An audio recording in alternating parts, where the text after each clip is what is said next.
Other people don't like this design. I don't get it. I think this is the most beautiful bike I've ever seen. And regardless of it being a 250, just something just I don't know how you could look at this and look at modern bikes, that look like Decepticon, Transformer, fucking amphibian like thingamajigs, and not fall in love with this. Like, granted, I'm not the biggest fan of the flames or whatever, but it's OEM. I'm just going to keep it as is. As you can tell, this is like a really nice example. I think I probably paid too much for this one. I paid 2,400. I really don't think you should pay more than $2,000 for a Ninja 250. But this one had a new clutch. Obviously, a bit of a garage queen. And I'll put a picture up. But the owner had he built like a bracket and had like a little case up here, similar to like, sport touring kind of motorcycle stuff. Anyway, just really cool. Since then, in getting the bike, I replaced the fluids, brake fluid, oil. Let's see what else I did. I replaced the spark plugs. I'm not heavily mechanically inclined. What was kind of happening is that it was having an overheating issue. I was trying to figure it out, so I was just working with ChatGPT, going through the steps, and eventually it just ended up being the radiator cap. So sometimes the smallest things are the things that end up actually being where the problems are. So I was just happy that I didn't have to go through much else. I mean, I did grab the scope and look inside. I'm like, chatting with my mechanic buddies, like, does it look good inside? Is there leaking somewhere? Blah blah blah. And I think the hard point of entry for a bike like this is that the fact that it's carbureted. But just owning the bike for now 4 months and just being a new rider, it's really not a big deal. And it's as easy as this. And let me just explain it. So I take it out of the garage, bring it down the street, and I just take this lever, put it all the way up. I turn the fuel on, like so. So this is what turns the fuel on. I think it's vacuum operated. So anyway, when you're not riding the bike, turn it off. When you're riding the bike, turn it on. It's as easy as that. And so I turn that on, put this all the way up, turn it on, and it'll start rising in RPMs. My thing is I just keep it between 3 and 4,000. If it goes up to 5, slowly bring it down. If it's at 3, 3 is good. If it starts bogging down a little bit, give it a little bit more choke, maybe give it a rev or two, and just take care of it. I wouldn't say I babied this bike, but I definitely wait. If you can just wait a fucking second, like, turn the bike on, put your gear on, and while you're putting your gear on, just manage it, and then it's good, I mean, fuel injection wise, you can just get on the bike and go, I get it, but even myself, right, a daily at 91 Miata, I get in the car, wait for like a song to finish, and at that point I know it's, warmed up, ready to go, and then I drive, so it's not that difficult, and for a bike that's $2,000 that you can ride around and stuff, it's insane.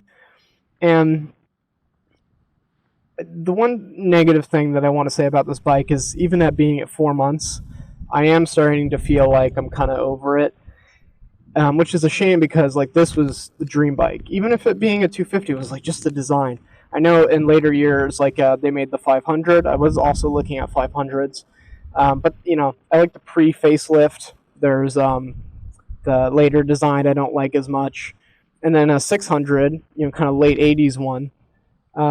They're just a little harder to come by, and I just haven't found a good opportunity to snag one. I think that would be the next bike after this one for me. But what else? Obviously, this is like a clean OEM example. If you're shopping for one, you're going to see like these broken off or different LED ones or whatever.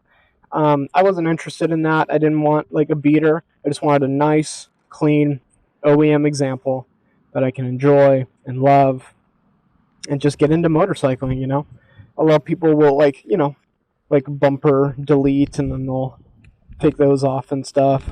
I'm not really interested in that. I wanted it to be Like if I was buying one in like 1990 or whatever, I wanted that bike. They didn't make that many changes over the years. They would change the colors a bit. Like in the 90s, there was more of a brighter red. This is more of the 2000s kind of darker colors we're getting in. I think that was more so a paint thing in relation to technology. They just got better with paint, and so they were able to do different kinds of stuff. But early 2000s, like it's just kind of like darker versions of colors were kind of in. So this is more of the darker red. And then with the flames, I mean, I could be kind of whatever about the flames, but I'll keep them on. It's OEM. So, and to answer the question of should you buy one, I originally felt that a 250 was going to be a perfect beginner bike, and that I would grow into it and stuff like that. But my buddies would be like, "Oh no, man! Like, you're going to be done with it, and like, you're going to be done with it in like 4 months." I'm like, I'm going to have it for a couple years. And I think they were right. So I guess we're kind of getting into the negatives now, but at 4 months, I'm feeling like I do want a faster bike, and it's only because of this one thing, which is that highway, if you're going 70 on this thing, you're at 9,000 RPM.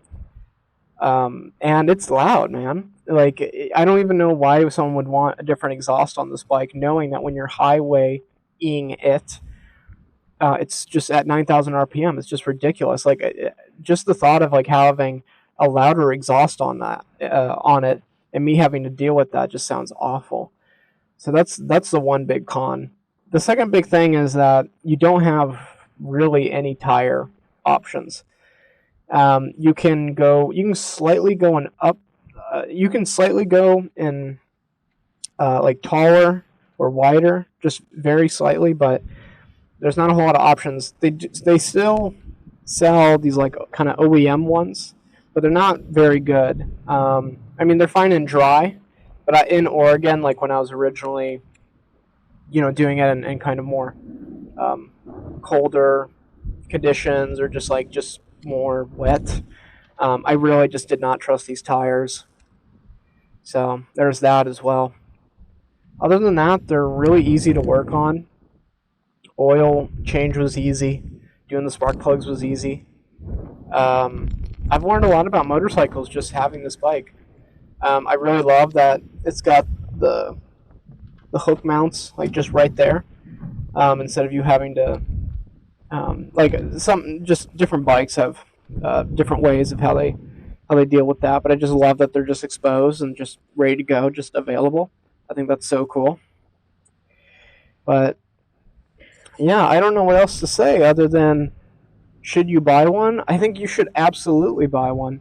But I would say that it does make sense that they've kind of moved on to the 400 being the kind of quintessential beginner / intermediate kind of bike. It is kind of the do-it-all everything, and that's what a lot of people start on. And I think that's right. My understanding of like the 300s is that they're just either, depending on the company, they're either have a bit more torque, or they have a bit more high-end speed. Kind of less.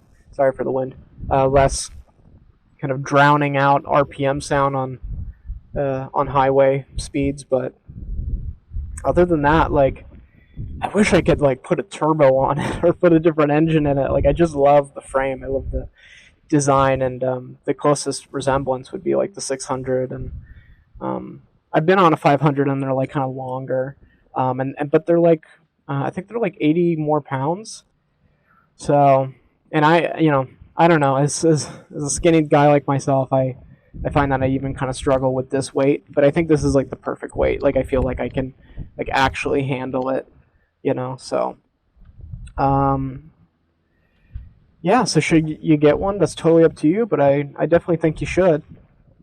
I think they're beautiful.